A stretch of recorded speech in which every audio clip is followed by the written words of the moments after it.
Hi, this is Lynn Shuck with Healing and Balance, and this video is about the top of the foot stretch. I have it combined with something else in another video, but I wanted to do this one where it's just this stretch and both versions, a seated and a standing version.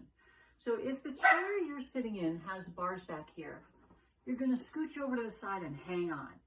Now I'm going to turn sideways to the camera so that you can see I'm hanging onto the back of the chair. I'm going to take the leg that is off to the side, and I'm going to drop my knee down and come onto the top of my foot. So while I'm on the top of my foot, my knee is not on the floor, and I'm just letting the weight of my leg stretch the top of my foot. If I bring my knee further forward, it increases the stretch. Now this stretch you might feel in the front of your shin or the front of your ankle or the top of your foot. But you could come further forward to increase the stretch, or you can go further back to decrease the pressure. If you're having tenderness in the top of your foot, I'm on thick carpet, but you could put a blanket or a folded up towel under your foot back here to give it a little extra cushion if you need to. And then you take the other side. So I scooch over and I drop my leg down. Now, one of the things I want to watch is that I'm going to bring my foot forward, that I don't have my ankle out or in initially. I want to go straight back. And that means you might not have your pinky toe or your little toe on the floor. Mine are not on the floor if my ankle is straight, lined up between my toes and my knees. So we're not rolling the ankle out, just straight back.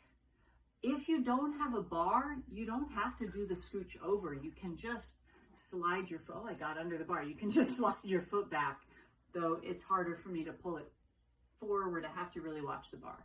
So again, you can hitch over to the side, hang on, and drop the leg down.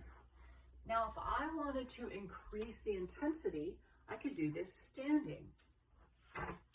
If I do it standing, when you're seated and you bring your knee forward, it's more intense. When you're standing, when you go back, it's more intense. So I'm going to start with my knee forward a little bit, and I just sort of curled my toes under. I'm on the tops of my toes to start with.